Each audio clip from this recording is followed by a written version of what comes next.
Зараз обіцяний на початку програми відеорепортаж із Верховної Ради, яка сьогодні так і не дійшла до розгляду важливого законопроекту, який дозволить українським ув'язненим лікуватися за кордоном. Володимир Горковенко. Многое літа. Вперше засідання Ради розпочинається під цю пісню. Свободівці вітає свого лідера Олега Тягнибока 45-річним ювілеєм.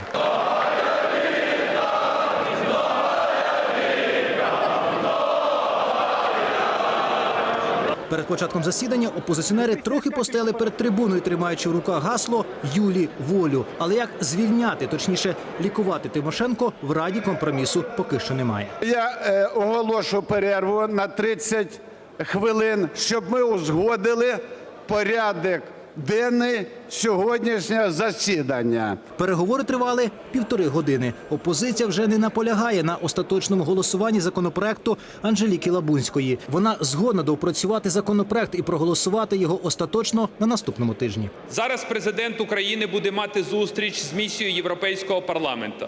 Ми очікуємо на політичне рішення президента України. Опозиція своє рішення щойно задекларувала. Ми готові підтримувати всі законопроекти. Те питання, яке викликає сьогодні дискусію і поки що не знайшло порозуміння, це питання лікування засуджених за кордоном. Але є політична воля проводити консультації і шукати вихід. Переговори тривали цілий день. Компроміс лідери фракцій шукали у присутності європредставників Пета Кокса та Олександра Квасневського. Регіонали переконували, час ще є. Не бійтесь, у нас часу достатньо. Неправда, неправда. Вечірнє засідання закрили, не розглянувши жодного питання. Опозиція заявила, що регіонали відмовилися від запропонованого компромісу.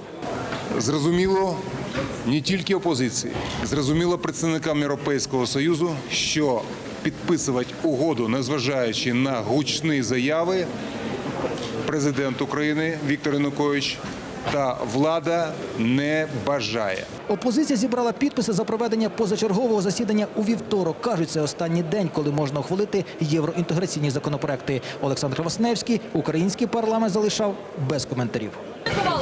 Без коментарів. Місія триває. З такими словами Олександр Квасневський залишив Верховну Раду о 18:30. Про призначення чергового раунду переговорів невідомо. Депутати сумніваються, що вдасться досягти компромісу, наприклад, до п'ятниці. Володимир Горковенко, Євген Зазуля, Факти, ICTV.